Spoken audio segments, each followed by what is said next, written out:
Take a look. We've been talking, among other things, about the absolute legal lawlessness that has been unfolding before our eyes in recent days and weeks in the Caribbean basin due to corresponding actions.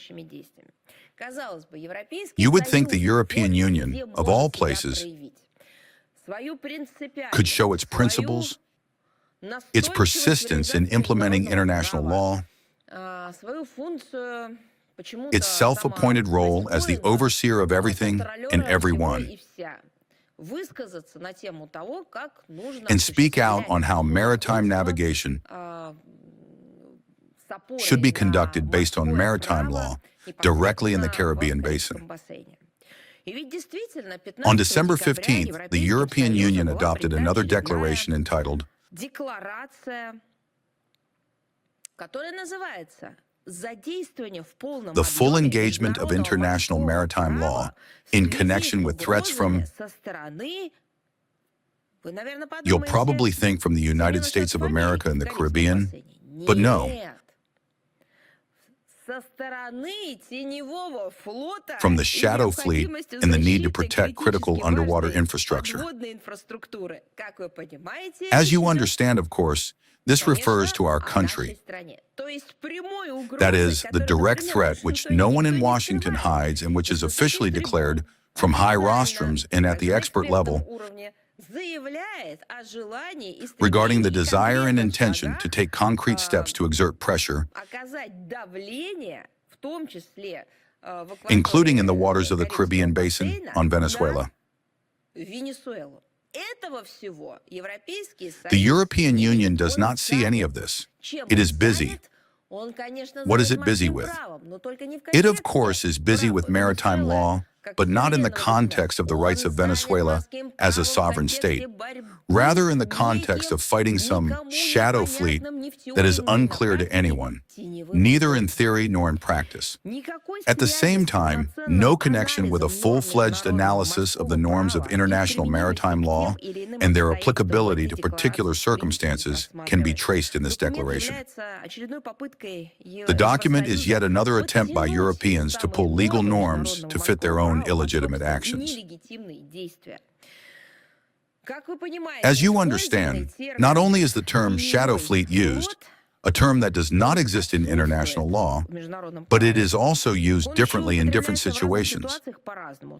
Sometimes these are vessels allegedly without nationality. Sometimes obsolete vessels, without any indication of exactly from what moment a vessel can be considered obsolete. And sometimes it is openly acknowledged that shrewd European officials simply classify all vessels transporting Russian hydrocarbons as such. At the same time, no attention is paid either to the fact that such vessels do have a flag or to the fact that they are not obsolete. This is, in other words, an absolute cacophony of meanings. This is absolutely extreme cynicism from the point of view of interpreting both legal norms and reality. The declaration clearly demonstrates that, having failed to find methods consistent with international law for detaining vessels on the high seas and in the exclusive economic zone in violation of the freedom of navigation, the European Union intends to distort the norms of international maritime law, adjusting them to its own narrow interests and needs, as well as to facilitate the adoption of new documents that are absurd and harmful to the entire system of maritime law. The founder of the theory of the freedoms of the high seas, the Dutchman Hugo Grotius, would most likely be greatly surprised by the way in which his descendants are trying to transform his concept of mare liberum to serve narrow self-interested aims in order to justify their own illegitimate actions.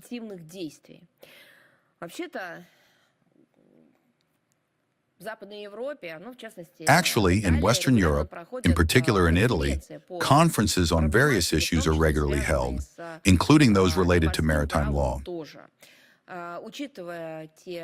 Taking into account the difficulties and complexities, for example, migration problems, they are in one way or another also connected.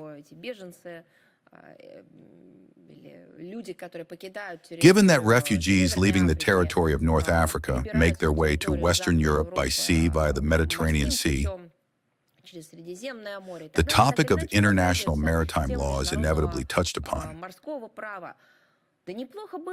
Yes, I think it would be good for them to reflect on this at those conferences, including on the topic of using the quasi-legal term shadow fleet. Let them sit down and hold round tables. Let's at least listen to their logic so we can understand what they are starting from when they try to lend legitimacy to all of this. Although, in my view, there are analogs to their logic. In exactly the same way, anti-Iraq coalitions were cobbled together when it was not possible to act in accordance with international law, because it could not legitimize the banditry and crimes that the Westerners were committing in Iraq.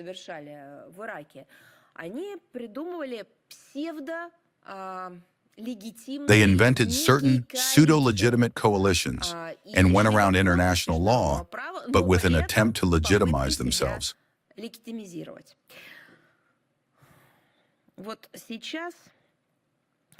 Now, of course, there is a clear unwillingness on the part of the Europeans to recognize that the root cause of the so-called threats designated in the document, including to the integrity of international maritime trade and environmental security, is the unilateral restrictive measures introduced by themselves, which in themselves contradict international law.